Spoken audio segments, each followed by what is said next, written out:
بتعمي زيت تصبيه نجار سلازخونه ينعي يسنبيدني يسنبديو تعالى ساينا بالكايو كينو حليفون كالي تايتل قال متصوعي ويناي فدرا ناي جلوبال زبل زنبره كم زخوينو صنحكا كله بتعمي تقالسون بقدر كرهاتون سعبون مسوتاش مزبلون كتري كلها كندي سبب كابتردي وس تجريه ودسعب تجريه زقاقه تجريه عنكفات سخون بزح نابزبل تبصعمو تفلطم قنعات سبات كتركيمم تري مالتي سلازي كندي كابهم نلعلون زي نفلطم تجريهم دسعبو ويز كالاخلو ويز زجقفو كله سلازهولو قلص خونلهم تي صبوت زخونه كابتاشم دمص كاب فدرال بوليس مصه حبريتا نممحللاف مصي زلخو زيچبط زتلي هلو افاي بزعبال سبزون كفيت يفلطني كن زيچبط زي سلاز ترخبه زي حبريتا زي انا كله بتصع سلازلو فليتو سبون كتنقا سلازلو نمبالي زي تاشم مسكبر زلخو الراي زي በኢትዮጵያ ፌደራል ዲሞክራሲያዊ በኢትዮጵያ የፌደራል ዲሞክራሲያዊ የፖሊስ መምሪያ ሆሎ ኦኬ በኢትዮጵያ ፌደራላዊ ዲሞክራሲያዊ የኢትዮጵያ ፌደራል ፖሊስ ይላል የፌደራል ፖሊስ ደብዳቤ ነው ይሄ ፌደራል ፖሊስ መጻኢው ከም ዘለዎ ተዕለት 11 ወርሒ 8 كلتشحن 17 مالت تحالف عمت عمي خوينو اب ميازيا موداتا مالتي بناي غزا قوطاصراي ناي ايثيوبيا قوطاصرا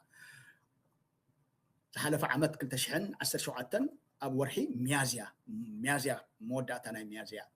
زنبره مالتي زي سم اتو طعم زغي طعمه زيغنت ኤርትራዊ ነባርነቱ በአሜሪካ ይዝብል አሜሪካ ነባርነቱ ዝኾነ ኣብ ላዕሊ ኣድራሻ ማለት ነባርነቱ ኣብ አሜሪካ ዝኾነ ስሙ እንተጣቅስ ዘሎ ግለሰብ ሕጂ ከኣኒ ኣብ ክልል ትግራይ ዝርከብ ካብ ሃገር ንኽባረር ቤት ፍርዲ ፍቃድ ክህበና ብዓንቀጽ 27 ክልተ ብትሕትና ንሓትት ኣለና ያትብል ትምሓርኛ ብትግርኛ ትርጉሞ ደለኹ ንሓትት ኣለና ከላይ ስምና አድራሻ የተጠቀሰው ግለሰብ አሁን በሚገኝበት ክልል ትግራይ ውስጥ በመሆኑ ከሀገር እንዲባረሩ ፍርድ ቤት ፍቃድ እንዲሰጠን በአንቀጽ 27 2 በትህትና እንጠይቃለን ይብል ማለት ነው። አቶ ጦም ዝግጣመ ዜግነት ኤርትራዊ አሜሪካን ነዋሪነታቸው የሆነ እንደ ተቃዋሚ ከኤርትራ ወደ ኢትዮጵያ እንደገባ አቶ ጦም ዝግጣመ ዜግነቱ ኤርትራዊ ዝነብረሉ ቦታ አሜሪካ ኮይኑ ናብ ኢትዮጵያ ከም ተቃዋሚ ናይ ስርዓት ኢሳያስ ኮይኑ ናብ ኢትዮጵያ አትዩ ግን ሰላይ የሻዕቢያ መሆናቸውን አረጋግጠናል። ተቃዋሚ ናይ ሻዕቢያ ወይ ናይ ኢሳያስ ኮይኑ አትዩ ናይ ኢሳያስ ስለያ መሆኑ ግን አረጋግጠናልና ይዝብል ዘሎ እንደዚሁም የሻዕቢያ ተቃዋሚዎች በተደጋጋሚ ክስ ቀርቦላቸው ነበር። ብና ሻዕቢያ ተቃውምቲ በተደጋጋሚ ክስ ቀሪቡሉ ነሩ። ባለፉት መንግስት ይወደግ በደልታ አምስተኛ ፖሊስ ጣቢያ ባለፉ መንግስት ይወደግ በልደታ አምስተኛ ፖሊስ ጣቢያ ለአምስት ቀን ታስሮ በመተማ ወደ ሱዳን በጸጥታ ምክንያት ተባረው ነበር። አብዛ ሐለፈ አምናይ ኢህአደግ አምናይ ወደ መንግስት ማለት ነው። አብልደታ ሐሙሻይ መደበር ፖሊስ ነሐሙሽተ መዓልት ተአሲሩ ነሩ በመተማ ገሩ ንሱዳን በናይ ጸጥታ ስግዓት ከምዝ ተባረረ ይገልጽ ማለት ነው። አዘቦ ሄድካ ከበከሊ ማለት ነው። አብ ሐሙሻይ መደበር አብልደታ ዘብሎ ሐራይ አቶ ጦም ዝግጣመ በክልል ትግራይ ሆነው በሞባይል ስልክ ከሻዕቢያ ጋር እየተነጋገሩ ባገኘነው ከኢትዮጵያ ቴሌኮም የድምጽ ቅጂ መሰረት ወደ ፍርድ ቤት የሞባይል ቅጂ መልስ እንልካለን። እዚህ መረጋገጽን ማስረጃን የምዝልኩ ዘለው ማለት ነው። እዞም ፌደራል ፖሊስ በመንታይ አቶ ጦም ዝጊ ኣብ ትግራይ ኮይኑ በሞባይል ደዊሉ ማለት ነው ምሻዕቢያ እንዳተዘራረበ ኮሎ ካብ ኢትዮ ቴሌኮም ብዝረከብናዮ ቀዳሕ መሰረት ናብ ፍርድ ቤት اتناي موبايل قداح كيترفه نلق كلنا يجبل زلو كم مرقاقص مالتي سلازي اتو طقوم زقطامه بتيازوبت بوما ازبار هاس ازبار س هج انقص ك بهايا سبات ازبار ሁለት መሰረት ከሀገር እንዲባረሩ ፍቃድ እንጠይቃለን አቶ ጥዑም ዝግጣዓመ ኣብ ዝተተሓዞ ብሕጊ አንቀጽ 27 ازبار ክልተ መሰረት ካብ ሃገር ንኽባረር ፍቃድ ንሓትት ኣለና ኢሎም ናብ ቤት ፍርዲ ፌደራል ፖሊስ ዝፅሓፎ ጽሑፍ እዩ ማለት ደብዳቤ ማለት እዚ ከም ዘሎ ቁጽሩን ኩሉን ተኣሽሙን ዘለዎ በኩሉ ተኣሽሙ በሕጋዊ ማህተም ናይቲ ፌደራል ፖሊስን ኩሉ ተኣሽሙ ዝበለይ በዚ ሰብ ክሓትት ትኽእል እዩ ማለት እዩ ድሕር ንዚ ተኣሽሙ ዘይተረጋገፀ ዝብል ሕቶ ወይ ገለ ዝፈጥረሉ ሰብ ተሎ በዚ መሰረት ከረጋግፅ ይኽእል እዩ ኣብኡ ማለት እዩ ያ እዚኣ ከም ዘላታ ሓበሬታ እየ ዘመሓላልፍ ዘለኹ እዚ ምስ በፅሖም ቤት ፍርዲ ኣብዚ ተኣሽሙ ሂቦም ኣለዎ ማለት እዩ ኣብ ቤት ፍርዲ ናቶም ምላሽ ሂቦም ኣለዎ ቤት ፍርዲ ብዚ ኦኬ ኣብዚ ህስሲሉ ክረኣይኩም ይኽእል እዩ ከም ብበልኩም እየ ንሱ እውን ማለት እዩ እቲ ናይ ቤት ፍርዲ ከዓ እቲ ዝበፅሖም ደብዳቤ በኢትዮጵያ ፌደራል ዲሞክራሲያዊ ሪፐብሊክ የፌደራል ጠቅላይ ፍርድ ቤት በፌደራል መጀመሪያ ደረጃ ፍርድ ቤት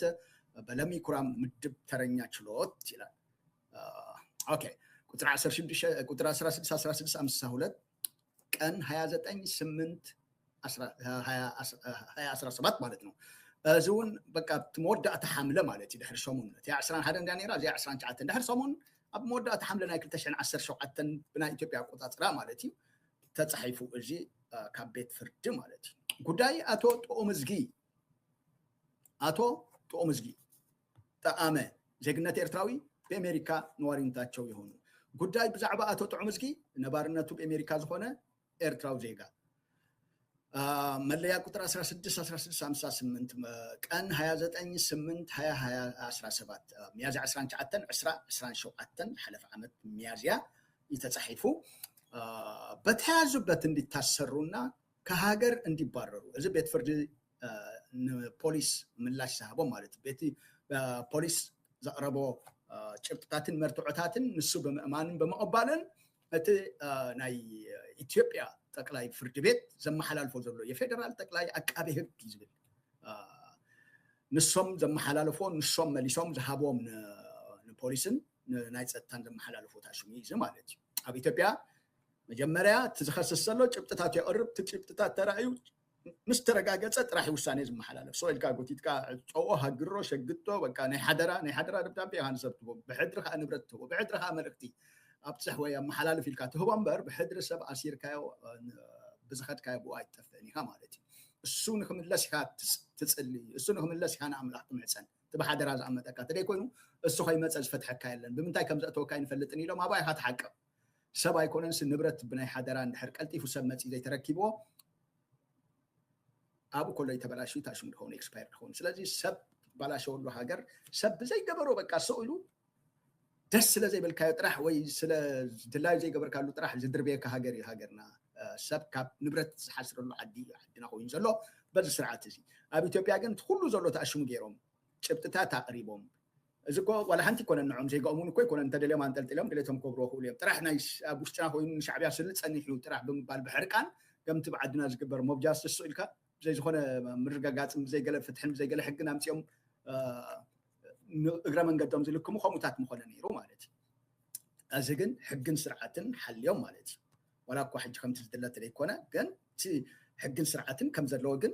ጭብጥታት ኩሉ ኣቕሪቡ ዘድሊ መርትዖታት ምስ ረኸቡ ቤት ፍርዲ ዘመሓላለፎ ኢና ነንብብ ዘለና ማለት እዩ ሕጂ በተያዙበት እንዲታሰሩና ከሃገር እንዲባረሩ እዩ ዝብል ተኣሲሩ ካብ ዓዲ ንክባረር ኣብ ዝተሓዘሉ ማለት እዩ የተከበራችሁ የኢትዮጵያ ከፍተኛ ኃላፊና ብሔራዊ መረጃ ደህንነት አገልግሎት ኮሚሽነር ጀነራል አቶ ታሽም ጌርና ያለና አቶ የተላከ በስልክ የተደረገ የድምፅ ቅጂ በመስማትና በማረጋገጥ ለአቶ ጥዑም ዝጊ ጠኣመ በመሰረት አንቀጽ 27(2) ከሀገር እንዲባረሩ ፈቅደናል በቃ ሕቶ ቀሪቦም ነይሮም ፌደራል ፖሊስ ጭብጥታቶም ብምቕራብ ኩሉ ተኣሽሙ ኣሰኒዮም ብምሃብ ናብ ቤት ፍርዲ ብምቕራብ ቤት ፍርዲ ከዓ ንዕኡ ሰሚዖምን ሪኦምን ኣንቢቦምን ኩሉ ተኣሽሙ ገይሮም ولا تقدح دمصن كله تناي زررب زنبرن كله تاشوم غيرهم وساني اوما حليفهم ابزت تحزلو كاب ኢትዮጵያ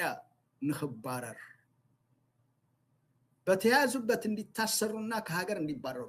ማብስተት ሐዘሉ ተአሲሩ ካብ ዓዲ ንኽባረር